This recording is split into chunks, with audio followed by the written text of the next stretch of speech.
just at the close of last calendar year, we heard about we heard a number of news reports where the authorities were looking at taxing various virtual currency exchanges.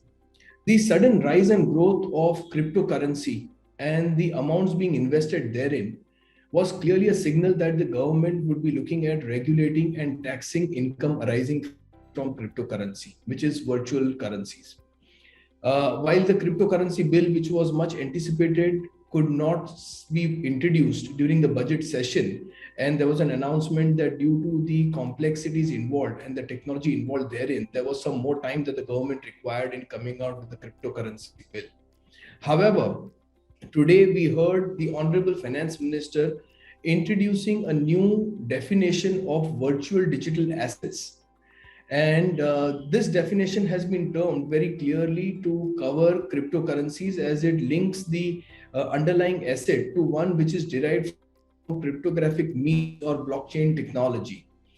The finance bill today also introduced section 115BBH, which aims to tax consideration arising from the transfer of such virtual digital assets and at a rate of 30%. What is important to note is that there is no deduction, etc., available in computing the income arising therefrom other than the cost of acquisition of such asset.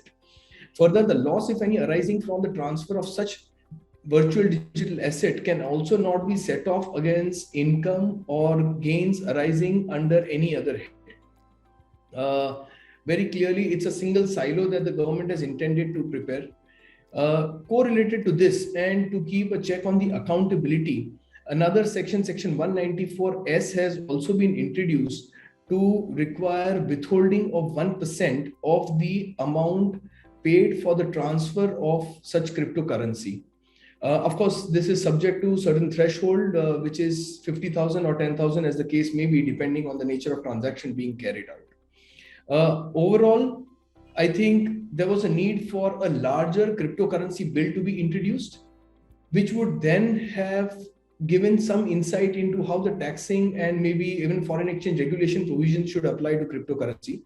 But for lack of a cryptocurrency bill, we now have standalone provisions in the Income Tax Act, which will deal with cryptocurrencies, or which will deal with what is known as virtual digital assets. And the definition has been very eloquently coined to be expandable enough to cover NFTs, that is non-fungible tokens, as well as any other similar digital assets that the government may notify in this regard.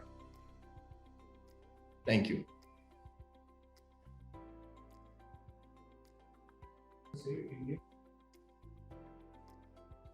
Further, the Finance Minister introduced a new concept in her speech today by bringing in the concept of digital rupee and announced the introduction of digital rupee to be introduced by or to be issued by the Reserve Bank of India.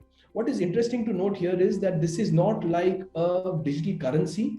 Rather, it is more in line with the cryptocurrencies that we see globally, since such digital currency is also proposed to be introduced on a blockchain technology. It will just be interesting to wait and watch as more details in relation to this are brought in, as to how does one mine such digital currency that will be backed by the Reserve Bank of India.